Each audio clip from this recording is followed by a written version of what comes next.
मैं Johnny liver, मेरा असली नाम जॉन राव है।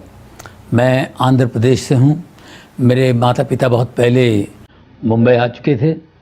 मैं मुंबई में धारावी माटुंगा लेबर कैंप में रहता था। फिर 10 साल की उम्र में मैं किंग सर्कल में शिफ्ट हुआ। किंग सर्कल के स्लम्स में मैं रहता था। गरीबी में ज़िंदगी गुजारी हमने। तो मेरा जो एरिया था किंग सर्कल, वो एक इंडिया के मैप की तरह था। हर तरह के, हर किस्म के लोग वहाँ थे। अलग अलग भाषाएं बोलने वाले लोग थे। और मुझे बचपन से ही लोगों की नकल करना, लोगों की कॉपी करना, ये इसकी आदत थी। लोग बड़ा एंजॉय करते थे। डांस वांस के प्रोग्राम्स किया करता था। ये करते करते करते 17 साल का हुआ। तो 17 साल का जब मैं हुआ तो स्टेज पर स्टैंड अप करना शुरू कर दिया। मिमिक्री के प्रोग्राम्स करने शुरू कर दिए। एक्टरों की आवाज़ें निकालना, ये सारी बातें थी। फिर जब मैं 18 साल का हुआ, मेरे पिताजी की यहाँ नौकरी पर लग गया। मेरे पिताजी हिंदुस्तान लीवर में काम करते थे। अब हिंदुस्तान लीवर में मैं काम करने लगा, 6 साल वहाँ नौकरी की।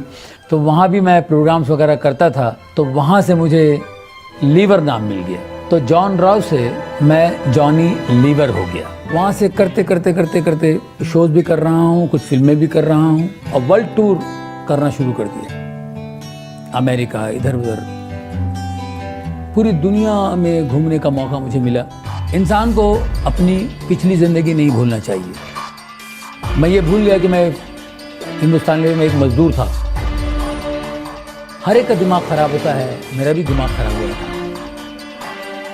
मुझे याद है मैं शोज़ के लिए एसटी बसों में सफ़र करता था। 3rd क्लास डिब्बे में मैं सफ़र करता था विदाउट रिजर्वेशन। अब उसके बाद जब आप फ्लाइट में उड़ने लगते हैं तो ज़मीन आसमान का फ़र्क हो जाता कर दिए। जॉनी के सामने अपने इकलौते बेटे की जिंदगी का सवाल था। अब वो जो ट्यूमर है इतना सा था, वो इतना बड़ा हो गया 2 साल में। हमने होम्योपैथी, आयुर्वेदिक बहुत सा इलाज किया, कुछ नहीं, वो ट्यूमर इतना बड़ा हो गया। अब वो ना उससे ठीक हो रहा है आयुर्वेदिक से या होम्योपैथिक से, और ऑपरेशन के लिए भी नहीं जा सकते। 2 साल गुजर गए। पहला ऑपरेशन 2000 में था, अब ये 2002 तक का कुछ नहीं हुआ। हमने बहुत से बाबाओं के पास गए, स्वामियों के पास गए, कुंडली जो भविष्यवाणी करते हैं उनके पास गए। ये सब चीज़ें हुई। बच्चे के लिए इकलौता बेटा है, इसके लिए जो जहाँ बोले वहाँ जाते थे।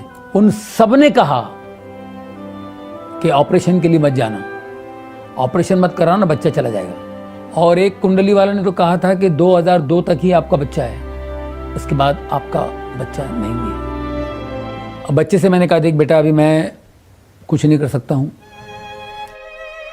तुम्हें और कोई चीज़ चाहिए मैं तुम्हें दे सकता हूँ, ये उसका काम है, मैं नहीं कर सकता हूँ। क्या कोई ऐसी शक्ति है जो जॉनी लीवर के बेटे को बचाएगी? मेरे बच्चे को हर प्रेयर मीटिंग में हम ले जाते थे, कहीं से इसको हीलिंग मिल जाए। बहुत से लोग प्रेयर प्रार्थना करते थे, ये ट्यूमर निकल जाएगा, इसके गले पे ये ट्यूमर नहीं होगा। हमने कहा जी जी जी जी, लेकिन 2 साल तक हमने देखा कुछ नहीं हुआ। एक बार हम लोग अमेरिका गए थे। अमेरिका वगैरह घूम फिर के निकले। अब एक संडे हम लोग चर्च में गए, तो वहाँ मैं प्रेयर के लिए खड़ा था। जो पास्टर की नज़र पड़ी मेरे बेटे के ट्यूमर पे, तो मैंने कहा जी ये ट्यूमर है। उन्होंने कहा इसको ले जाओ न्यूयॉर्क में एक हॉस्पिटल है स्लोन केटरिंग, उसमें ले जाओ, ये ठीक हो जाएगा, इसको खुदा ठीक करेगा, तुम खुदा के घर में हो, God is going to heal him, take him to Sloan Kettering hospital, it's a good hospital, God is going to heal him, God is going to heal him. तो 2-3 बार उन्होंने बोला God is going to heal him. मैंने कहा जी जी जी। मुझे बहुत अच्छा लगा। उन्होंने ये नहीं कहा कि हॉस्पिटल बहुत अच्छा है, वहाँ के डॉक्टर बड़े अच्छे हैं, डॉक्टर्स आपको ठीक करेंगे, डॉक्टर का नाम मिल गया, इसको ले जाओ, God is going to heal him. वो बात मुझे टच कर गई। क्या हम हमारी चंगाई के लिए परमेश्वर पर भरोसा कर सकते हैं? मैं बिल्कुल नरक में था, गलतियों में था, पाप में था। क्या आप मेरी प्रार्थना परमेश्वर सुनते हैं? और इतना बड़ा चमत्कार हो सकता है। क्या परमेश्वर पापियों की प्रार्थना को सुनता है? मेरी वाइफ ने कहा चेकअप क्यों करा रहे हैं आप, ऑपरेशन कराना पड़ेगा। और डॉक्टर ने कहा ऑपरेशन करे तो ये होगा, लकवा मारेगा, फलाना होगा, उसकी आंखों की रोशनी जाएगी, ये सब बातें थी। तो मैंने कहा देखो डॉक्टर ने बोला ठीक है, लेकिन गॉड पे विश्वास करना बहुत ज़रूरी है और जीसस हमारा जिंदा है।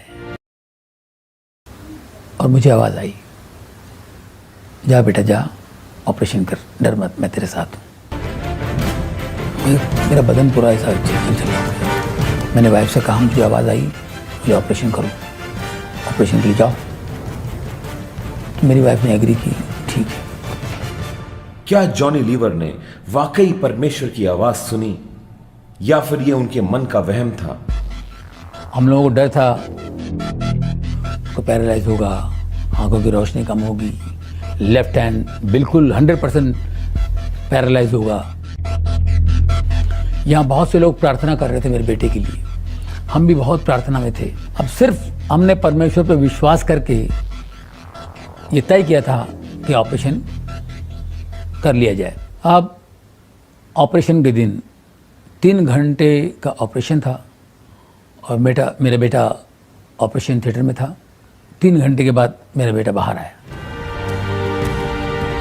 हम लोगों को डर था, जैसे कि यहाँ उन्होंने कहा था को पैरालाइज होगा, आंखों की रोशनी कम होगी, लेफ्ट हैंड बिल्कुल 100% पैरालाइज होगा। लेकिन मेरा बेटा 3 घंटे बाद जब बाहर आया, अपने लेफ्ट हैंड से बोला daddy I am absolutely all right. बिल्कुल ठीक था। 11:30 बजे वो बाहर आया और 12:30 बजे वो वीडियो गेम खेल रहा है। बिल्कुल कोई प्रॉब्लम नहीं। मैं बिल्कुल नरक में था, गलतियों में था, पाप में था। मैंने कहा क्या आप मेरी प्रार्थना परमेश्वर सुनते हैं? और इतना बड़ा चमत्कार हो सकता है। और ये चमत्कार कोई मजाक नहीं है, कोई मामूली चमत्कार नहीं है। इसको मैं इजी नहीं दूंगा। जिस दिन मेरा बच्चा ठीक हुआ, उसका ऑपरेशन बिल्कुल सही तरीके से हुआ, उसको जब चंगाई मिली, मेरी जिंदगी बदल गई। इतने बड़े चमत्कार का जॉनी के जीवन पर क्या असर हुआ? अब इसके लिए मुझे दारू छोड़ना पड़ेगा, सिगरेट छोड़नी पड़ेगी। वो सामर्थ जिसने जॉनी के बेटे को चंगा किया, क्या वही सामर्थ जॉनी को उनकी बुरी आदतों पर विजय दिला सकता है? तो मैंने सोचा कि भाई ज़िंदगी में बदलाव तो आने चाहिए, तो ये सारी चीज़ें छोड़ दूँ, शराब, सिगरेट, ये वो। मैंने सारी चीज़ें छोड़ दी। शराब, सिगरेट, गंदी बातें बोलना, किसी के बारे में गलत बोलना। मैंने कहा उसको छोड़ दो। शराब में 1.5 बोतल पीता था और 4 पैकेट सिगरेट पीता था। बहुत मुश्किल था मेरे लिए छोड़ना ये। बारिश के मौसम में बहुत तकलीफ होती थी, मुझे तलब आती थी, लेकिन मैं प्रार्थना करता था कि परमेश्वर मुझे शक्ति दे, यीशु मुझे ताकत दे, मैं नहीं हाथ लगाऊँ इसको। कोई कहता है कि वाइन तो पी सकते हैं, मतलब वाइन भी नहीं पीऊँगा, मैं टच ही नहीं करूँगा, कोई चीज़ नहीं पीऊँगा।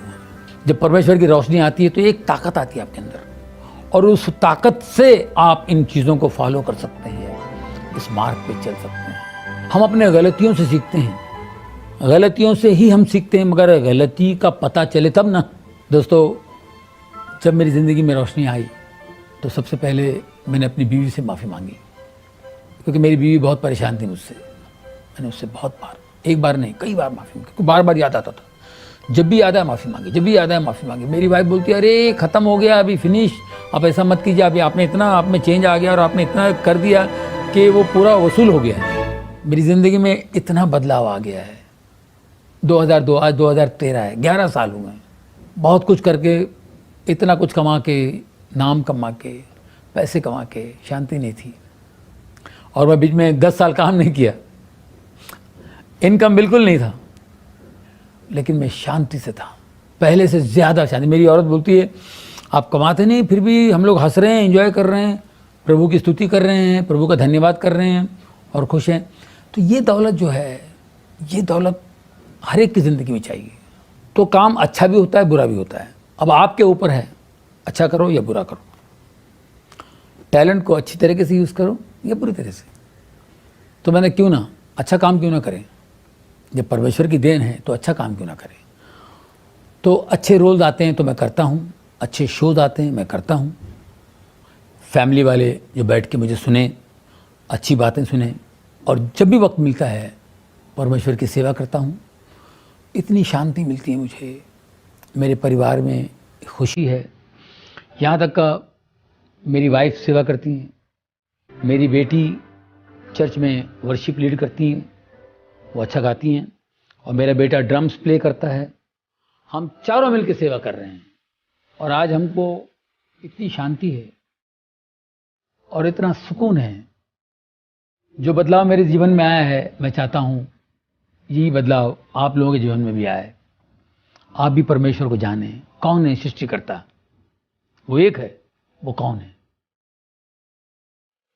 परमेश्वर का हाथ थाम लीजिए, उनके बेटे यीशु के नाम से आपका हाथ थाम लीजिए।